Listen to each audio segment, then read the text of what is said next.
Hello and welcome to my YouTube channel. कैसे हैं आप सब? आई होप आप लोग बहुत अच्छे होंगे और अच्छे से अपनी तैयारी कर रहे होंगे। तो गाइज आज हम CDP के 30 क्वेश्चंस देखने जा रहे हैं हमेशा की तरह। तो आई होप आप लोगों को बहुत अच्छी लगती होगी हमारी क्लासेस। तो प्लीज़ आप देखिए, अपने फ्रेंड के साथ शेयर कीजिए और लाइक करना ना भूलें, ठीक है। तो चलिए शुरू करते हैं। क्वेश्चन नंबर 1, बाल विकास मुख्यतः किस पर निर्भर करता है? केवल आनुवंशिकता पर, केवल पर्यावरण पर, आनुवंशिकता और पर्यावरण दोनों पर। तो राइट आंसर हो जाएगा इसका आनुवंशिकता और पर्यावरण दोनों पर। जो विकास है ये दोनों ही पे निर्भर करता है, ठीक है। ओके। पियाजे के अनुसार संज्ञानात्मक विकास का पहला चरण कौन सा है? पूर्व संक्रियात्मक अवस्था, संवेदी प्रेरक अवस्था, औपचारिक संक्रियात्मक अवस्था, ठोस संक्रियात्मक अवस्था। तो इसमें से राइट आंसर हो जाएगा संवेदिक प्रेरक अवस्था। जो फर्स्ट चरण है संज्ञानात्मक विकास का वो पहला वही है। जोन ऑफ प्रॉक्सिमल डेवलपमेंट की संकल्पना किसने दी थी? तो थर्ड का राइट आंसर हो जाएगा जीन पियाजे, लेव वाइगोस्की, कोहलबर्ग या स्किनर। तो जो जोन ऑफ प्रॉक्सिमल डेवलपमेंट है वो लेव वाइगोस्की ने इसका संकल्पना दिया था। निम्न में से कौन सा परिपक्वता मैचुरेशन का उदाहरण है? तो साइकिल चलाना सीखना, चलना शुरू करना, गणित सीखना, कविता याद करना, ठीक है। चारों ऑप्शन में से कौन सा ऑप्शन सही होगा? तो जो बच्चा जब चलना शुरू करता है तो वो परिपक्वता का उदाहरण होता है, ठीक है। तो राइट आंसर हो जाएगा चलना शुरू करना। सीखने का ट्रायल एंड एरर सिद्धांत किसने दिया? स्किनर, थॉर्नडाइक या पावलोव या कोहलर ने? तो पांचवे का राइट आंसर हो जाएगा थॉर्नडाइक ने। सीखने का ट्रायल एंड एरर सिद्धांत जो है, प्रयास एवं त्रुटि का जो सिद्धांत है वो थॉर्नडाइक ने दिया है। क्लासिकल कंडीशनिंग का संबंध किससे है? क्लासिकल कंडीशनिंग का संबंध स्किनर, पावलोव, थॉर्नडाइक या ब्रूनर? तो राइट आंसर हो जाएगा यहाँ पे पावलोव। जो पावलोव थे उन्होंने एक कुत्ते पर एक्सपेरिमेंट किया था। वो पहले कुत्ते को घंटी बजाते थे, उसके बाद उसको खाना देते थे, ठीक है। तो जब वो घंटी बजाते थे तो जो कुत्ते के मुंह में लार है वो बनने लगता था, ठीक है। यही उसकी कंडीशनिंग, क्लासिकल कंडीशनिंग थ्योरी था। बच्चों में नैतिक विकास का सिद्धांत किसने दिया? पियाजे, कोहलबर्ग या वाइगोस्की या गिलफोर्ड ने? तो बताइए गाइस इसका राइट आंसर क्या होगा? तो नैतिक विकास का सिद्धांत कोहलबर्ग साहब ने दिया हुआ है।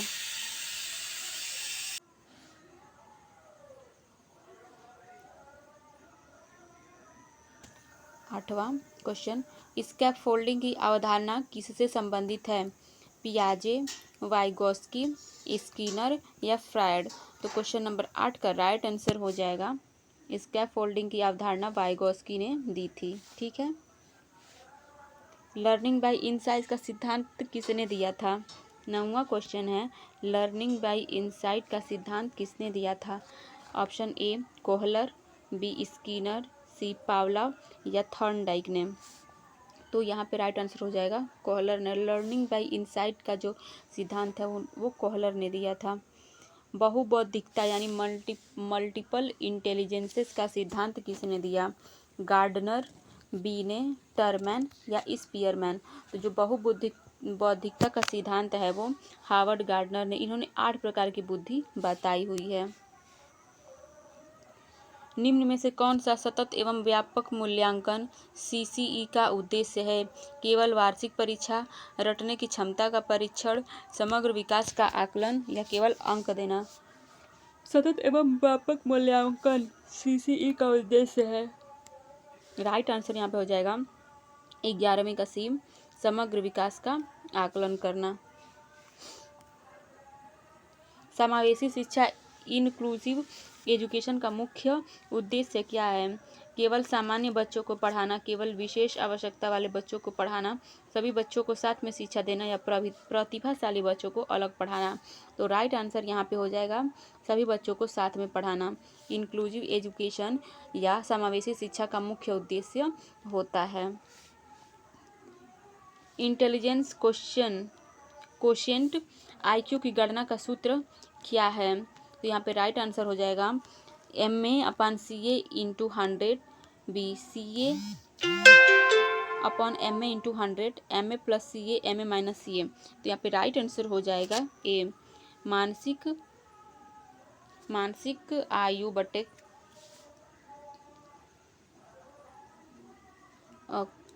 वास्तविक आयु गुणे 100। यहाँ पे राइट आंसर यही होगा। ठीक है, option number A is the right answer. निम्न में से कौन सी अधिगम की विशेषता है? अस्थायी परिवर्तन, व्यवहार में अस्थायी परिवर्तन, केवल शारीरिक विकास या केवल मानसिक विकास।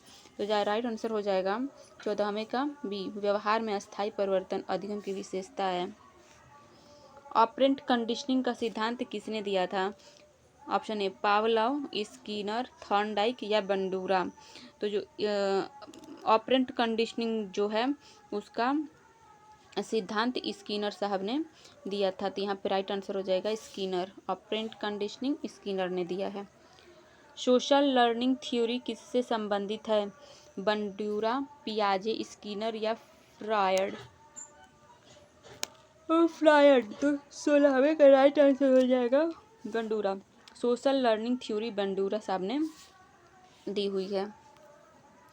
पियाजे के अनुसार 7 से 11 वर्ष के बच्चे किस अवस्था में आते हैं? संवेदी प्रेरक में, पूर्व संक्रियात्मक अवस्था में, ठोस संक्रियात्मक अवस्था में या औपचारिक संक्रियात्मक अवस्था में। तो जो संवेदी प्रेरक अवस्था फर्स्ट होती है वो 0 से 2 साल होती है। पूर्व संक्रियात्मक अवस्था 2 से 7 साल होती है और ठोस संक्रियात्मक अवस्था 7 से 11 साल होती है। ठीक है, तो यहाँ पे जो राइट आंसर हो जाएगा वो हो जाएगा ठोस संक्रियात्मक अवस्था। ठीक है, 7 से 11 साल यही होती है। ईगोसेंट्रिज्म की किस अवस्था की विशेषता है? ईगोसेंट्रिज्म किस अवस्था की विशेषता है? तो संवेदी प्रेरक, पूर्व संक्रियात्मक, ठोस संक्रियात्मक या औपचारिक संक्रियात्मक। तो 18वें का राइट आंसर हो जाएगा ऑप्शन नंबर बी, पूर्व संक्रियात्मक अवस्था में बच्चा ईगोसेंट्रिक होता है। रीइंफोर्समेंट की अवधारणा किससे संबंधित है? स्किनर, पियाजे, कोहलर या गार्डनर। तो 19वें का राइट आंसर हो जाएगा रीइंफोर्समेंट की अवधारणा स्किनर ने दिया था। ठीक है, स्किनर साहब ने दिया था रीइंफोर्समेंट, पुनर्बलन जिसको बोलते हैं। लेटेंट लर्निंग का सिद्धांत किसने दिया? टॉलमैन, स्किनर, पावलोव या थॉर्नडाइक ने। तो 20वें का राइट आंसर हो जाएगा टॉलमैन ने। लेटेंट लर्निंग का सिद्धांत टॉलमैन ने दिया था। बच्चों में व्यक्तिगत भिन्नता का सम्मान करने का सर्वोच्च तरीका क्या हो सकता है? तो सभी को समान कार्य देना, केवल प्रतिभाशाली छात्रों पर ध्यान देना, विभिन्न परीक्षण विधियों का उपयोग करना, कमजोर छात्रों को अनदेखा करना तो एक निगेटिव ऑप्शन होता है। और केवल प्रतिभाशाली पे ध्यान देना भी एक नेगेटिव होगा। सभी को सामान्य ज्ञान देना, विभिन्न शिक्षण विधियों का उपयोग करना, इन्हीं में से कोई ऑप्शन अपना सही होगा। तो राइट आंसर होगा विभिन्न शिक्षण विधियों का उपयोग करना। रीडीनेस का संबंध किससे है? परिपक्वता से, दंड से, प्रेरणा से या अनुशासन से। तो 22वें का राइट आंसर हो जाएगा परिपक्वता, रीडीनेस। निम्न में से कौन सा आंतरिक प्रेरणा का उदाहरण है? इंट्रिंसिक मोटिवेशन, पुरस्कार के लिए पढ़ना, ये तो बाह्य प्रेरणा हो जाएगा। ठीक है, अंक प्राप्त के लिए पढ़ना ये भी हो जाएगा। ज्ञान प्राप्त करने के लिए रुचि से पढ़ना ये सही है, ये आंसर। और दंड से बचने के लिए पढ़ना ये भी गलत आंसर हो जाएगा। ठीक है, तो राइट आंसर ऑप्शन नंबर सी।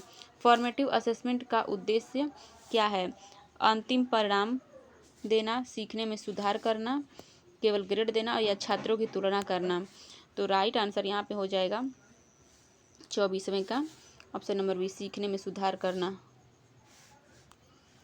इंक्लूसिव एजुकेशन के संदर्भ में शिक्षक की भूमिका क्या है? केवल पाठ्य पुस्तक पढ़ाना, सभी शिक्षार्थियों की आवश्यकता को पूरा करना, या केवल मेधावी छात्रों पर ध्यान देने या अनुशासन बनाए रखना। तो 25वें का राइट आंसर हो जाएगा ऑप्शन नंबर बी, सभी शिक्षार्थियों की आवश्यकताओं को पूरा करना, सभी शिक्षार्थियों की आवश्यकताओं को पूरा करना। जेंडर बायस से क्या तात्पर्य है? लिंग के आधार पर भेदभाव, आयु के आधार पर भेदभाव, भाषा के आधार पर भेदभाव या धर्म के आधार पर भेदभाव। तो जो जेंडर बायस का मतलब होता है लिंग के आधार पर भेदभाव करना। कंस्ट्रक्टिविज्म का मुख्य विचार क्या है? ए. शिक्षक केंद्रित शिक्षा, दंड के माध्यम से शिक्षा, शिक्षार्थी स्वयं ज्ञान का निर्माण करता है या केवल रट कर सीखना। तो 27वें का राइट आंसर हो जाएगा कंस्ट्रक्टिविज्म का होता है स्वयं से निर्माण करना, यानी शिक्षार्थी स्वयं ज्ञान का निर्माण करता है। मेंटल एज की अवधारणा किससे संबंधित है? बी ने, गार्डनर, स्किनर या कोहलर। तो जो राइट आंसर हो जाएगा ऑप्शन नंबर ए, 28वें का राइट आंसर हो जाएगा बी ने। ठीक है, बी ने मेंटल एज की अवधारणा दी थी। निम्न में से कौन सा पॉजिटिव रेनफोर्समेंट का उदाहरण है? दंड देना, ये निगेटिव है। ठीक है, ये गलत हो जाएगा। अतिरिक्त विकार देना, ये भी गलत हो जाएगा। कक्षा से बाहर भेजना, ये भी गलत हो जाएगा। प्रशंसा करना यहाँ पे पॉजिटिव रेनफोर्समेंट का उदाहरण होगा। ठीक है, चाइल्ड सेंटर्ड एजुकेशन का समर्थन किसने किया था? जॉन डीवी, स्किनर, थार्नडाइक या पालव ने। तो 30वें का राइट आंसर हो जाएगा जॉन डीवी ने। जॉन डीवी ने चाइल्ड सेंटर्ड एजुकेशन का समर्थन किया था। इन्होंने ही छात्र और पुस्तक, यहाँ पे स्टूडेंट, यहाँ पे पुस्तक और यहाँ पे टीचर को बहुत ही महत्वपूर्ण बताया था। ठीक है, कि तीनों का होना एकदम ज़रूरी होता है। ठीक है गाइस, आई होप आप लोगों को क्लास बहुत पसंद आई होगी। तो कल फिर मिलते हैं एक नई क्लास।